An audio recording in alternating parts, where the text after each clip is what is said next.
জাহাজ মারাতে জমি বুঝাই দেওয়ার পরে যে আমরা বলছিলাম যে হচ্ছে 5,000 টাকা করে নিত অন্তত মানুষ 20,000 টাকা করে দিয়েও জমি বুঝে নেওয়ার ইচ্ছা ছিল। কিন্তু হান্নান মাসুদের কি হয়েছে যে হচ্ছে সে কি নিজের পকেট থেকে টাকা দিত। এই ক্ষোভ থেকে সেদিন আমার উপর আক্রমণ করা।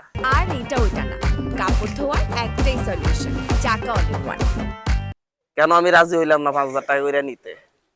আমি বলছিলাম যে হচ্ছে যা খরচ যাবে তাই, এর বাইরে 1 টাকাও যেন না হয়, কারো পকেটে যাবে না। এই ক্ষোভে এর আগে এই অবস্থা। ঠিক একই ভাবে ঘাটে গেলে হয়তো আপনারাও 2-1 বার শুনতে পারবেন যে হচ্ছে হুমকির উপর রাখে যে হচ্ছে হান্নান মাসুদের একবার জাহাজ মারা অপমানিত হয়েছে, আর একবার ঘাটে অপমান করে দিয়ে বলি।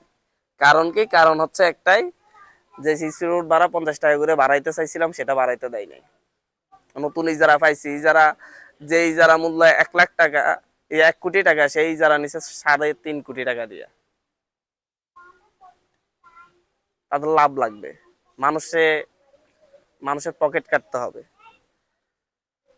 কিন্তু আমি আমার জায়গা থেকে ভয় করি না, কাজ করে যাচ্ছি। আমাদের এই হাতিয়ার মানুষগুলোকে, মানে আমাদের এই অঞ্চলের মানুষজনকে নিজেদের জায়গা থেকে সচেতন হইতে হবে। আমরা আমাদের জায়গা থেকে যতটুকু সক্ষম, যতটুকু সম্ভব ততটুকু করবো ইনশাল্লাহ। মানে কোথাও থেকে 5 পয়সা আমাদেরকে পেতে হবে না। কিন্তু কথা হচ্ছে আপনারা আমাদেরকে কতটুকু সঙ্গ দিবেন, কতটুকু আপনাদের পাশে আমাদের পাশে এসে দাঁড়াবেন। হাতিয়াতে গত 50 বছর ধরে একটা জিও ব্যাগ ফালাইতে পারে না। হাতিয়ার 28 কিলোমিটার জায়গা ভেঙে গেছে।